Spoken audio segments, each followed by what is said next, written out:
Sinceramente, eu não tenho muita coisa a dizer nesse assunto, porque agora eu estou literalmente assustado como uma mina pode ser tão psicopata. Eu, sinceramente, estou ficando com medo desse anime. Eu vi alguns fora de notícia que essa história usada para esse anime foi baseada na vida real do mangaka. Eu não sei se tenho medo ou pena do que esse mangaka passou, porque se tudo que está se passando nesse anime ele vivenciou, esse cara não deveria estar à solta. Como uma miúda vai ser tão cruel ao ponto de mandar o seu amigo ir preso por ela, se bem que o cara é burro e vê a Shizuka como a única pessoa que pode confiar. Mas isso não justifica nada. Como eu disse no vídeo passado sobre Takopi, eu oficialmente estou no lado da Marina. Ela sempre foi a heroína da história e pronto, final. Dane-se o que você pensa sobre ela, ela teve sempre razão e pronto, finale. E salve rapaziada, daqui é o Kineri para mais um vídeo de análise barra react do anime que tá deixando geral com medo, Takopi Original Shin. Para quem está perdido, confira outros vídeos, propriamente o episódio 1, 2 e 3, link na descrição ou vai na playlist na bio. Deixa o like e bora pro vídeo.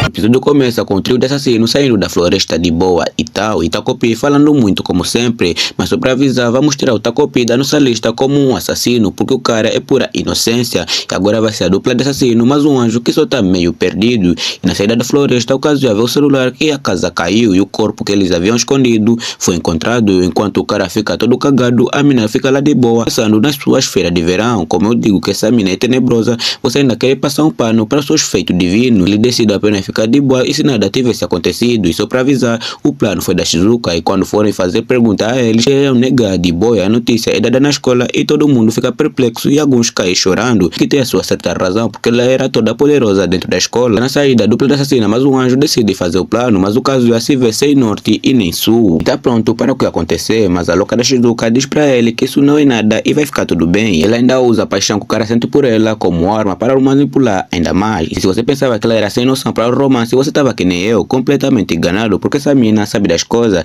Ela ainda tá com um beijo nele só para fortificar o seu genjutsu, porque o seu plano de férias de verão é ir diretamente para Tóquio. Mas o Takopi ainda disse que o silêncio era a melhor coisa a se fazer naquela altura do campeonato, mas os cabas ignoraram ele e o Kazuya-kan, mega apaixonado, diz que tudo vai ficar bem, que o seu plano vai correr às mil maravilhas. Depois disso, o Kazuya vai para casa, mas ainda assim está com forte peso de consciência sobre o que eles fizeram, e o seu irmão aparece no seu quarto e parece que o Kazuya tá doido da cabeça porque ele começa a ver coisas. Ainda acho que isso são ilustrações do estúdio para dar mais realce na trama, e quando seu irmão vai falar com ele sobre o seu comportamento anormal, ele mete o pé e deixa a conversa em aberto. No dia seguinte, a polícia faz perguntas sobre o ocorrido muito estranho com a Marina, e todos os colegas apenas dizem que não sabem nada sobre o ocorrido. Se fosse para chutar um alvo, a polícia deveria procurar pela Shizuka, porque não batia certo, ela ia ficar amiga do nada e todo mundo estava achando que a Shizuka, a psicopata, estava usando algo para manipular a Marina-chan. Os policiais foram até a casa da Shizuka para saber mais sobre o ocorrido e aconteceu a coisa mais óbvia o possível. Ela negou de boa e ficou lá como se fosse a pura inocente, coisa que ela não é. E depois da dupla de assassino, até melhor assassina, os dois manipulados, porque pensando bem, o Kazuya sempre foi uma vítima e nunca foi assassino. E se encontra de novo para saber como foi com os policiais. A Shizuka ainda pergunta para ele se está tudo bem,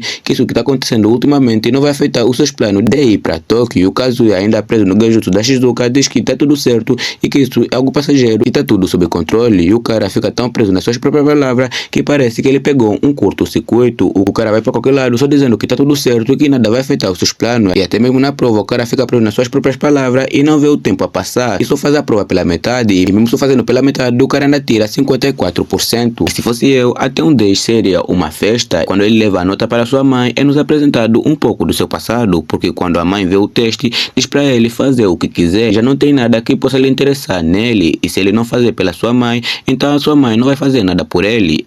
Por essa eu não esperava. Eu sei que isso é um método para o seu bem, mas ainda acho que isso já foi um pouco acima do limite e é mostrado como as coisas eram no passado. Aparentemente, o seu irmão já era um gênio desde cedo, mesmo que ele passa toda a noite a ver Overflow ou jogar Free Fire, sempre a sua nota vai ser perfeita. Sua mãe aparentemente queria fazer uma cópia do seu filho mais velho, que a sua clínica continuasse a melhor da região e tal, só que isso estava deixando o cara completamente fora do comum, ou seja, estava deixando o cara completamente maluco. E quando seu irmão finalmente chegou na sua fase de rebeldia, ele achou que finalmente conseguia o superar, mas ainda assim, mesmo seu irmão aproveitando a vida, ele sempre está lá de boa tirando boas notas, para ser preciso a máxima nota. E quando ele finalmente chega no quarto ano, ou seja, o Kazuya, ele conhece a Shizuka de uma forma tanto que violenta, ou seja, apanhando. E só para avisar, eu não senti nenhum dom ou remorso quando vi essa cena. Até tinha sítios que a Marina não chegou a bater bem, e quando ela vai conhecer ela, ela diz que está tudo bem e que aquilo era algo recorrente, e por acaso era. Até colocar colocado um efeito de velocidade que fica super de boa, que fica tanto que engraçado. Quando ele se encontra de novo, ela diz que esse trampo com os polícias tá ficando meio complicado e que é preciso fazer algo. E nesse momento eu comecei a ficar com medo dessa criança, na moral mesmo. Ela simplesmente diz pro Kazuya assumir todas as responsabilidades e que se entregasse por ela, e vai tomar no cu, sério mesmo. Como ela tem a audácia de mandar alguém que já fez tanto por ela pra cadeia, como se nada tivesse acontecido. Essa mina merece ir ao hospício, porque todo personagem de anime que você acha que é psicopata ao lado dessa mina, ele é nada, nem Muzan, nem Orochimaru, nem SDF e nem qualquer personagem que tiver a cabeça ao lado dessa miúda, eles são nada. Ela ainda taca um beijo no cara para deixar o seu Tsukuyomi no infinito ainda mais poderoso. Infelizmente, o homem apaixonado faz coisas fantásticas e o cara ainda leva a câmera para casa com o intuito de se entregar mesmo à polícia, e o cara estava decidido a fazer isso, porque aquela louca disse para ele quando ele voltasse do reformatório, ela sempre estaria lá para lhe dar suporte e que ficariam juntos no final. E quando ele parte para cima para fazer o desejo da sua querida donzela, seu irmão aparece lá para dizer para ele que se ele tem problema para falar com ele, aquele famoso papo para deixar todo mundo mais suave, e que ele não dava muita bola para as coisas da sua mãe, que ele aproveitasse a vida de boa, ele não ligava muito para sua mãe. Depois disso, o momento é cortado para o dia seguinte e parece que o cara fez o impossível, ele se entregou ao lugar da Marina e a mina ainda fica lá de boa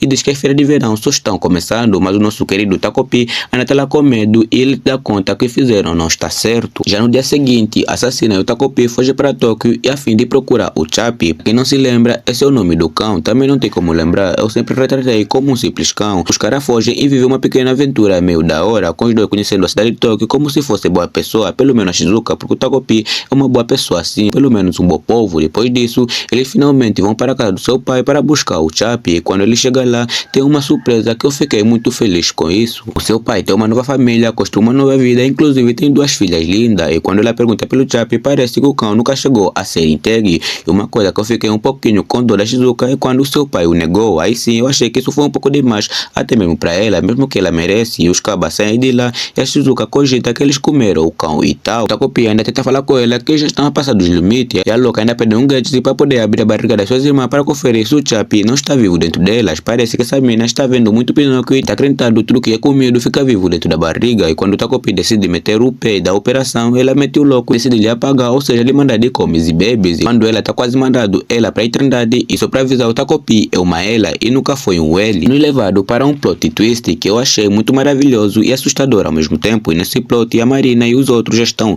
jovens e estão no ensino médio, e agora o Takopi nunca foi encontrado pela Shizuka e pelos vistos ela está fora da cidade, e o Tako tem uma amizade com a Marina, para ser sincero, não é uma amizade assim tão feliz, é mais uma amizade tsundere, muito tsundere mesmo. Nesse plot a Marina nem é assim tão popular na escola por conta da sua cicatriz que a sua mãe o fez na bochecha, mas que mãe, hein? Até parece a minha no seu auge. O trauma da Marina continua e a sua mãe virou uma grande alcoólatra, e o seu pai sempre é um comprador de cigarro parcial, e a sua mãe continua batendo nela, coisa que já acontecia lá no original. Depois de muito terror, é nos mostrado que nesse plot ela e o Kazuya namoram, e quando a sua mãe sabe disso, ela fica muito feliz pela fama da família Kazuya. Mas quando tá tudo correndo de boa, o mangaka só nos mostra que nesse anime a felicidade não pode existir, tudo tem que ser na base do terror e do medo. A Shizuka aparece e tá com um visual muito bonito, está uma waifu de nível inferior só para que Otaku Senpai, e o Kazuya após vê-la, ele lembra a sua paixão antiga e decide acabar com a Marina bem no dia que estava agendado um jantar com a mãe da Marina. E quando ela sabe do ocorrido, bate na Marina, mas que a minha mãe me batia no seu auge. Chega a um ponto que ela queria espetar um espeto de vidro na sua própria filha,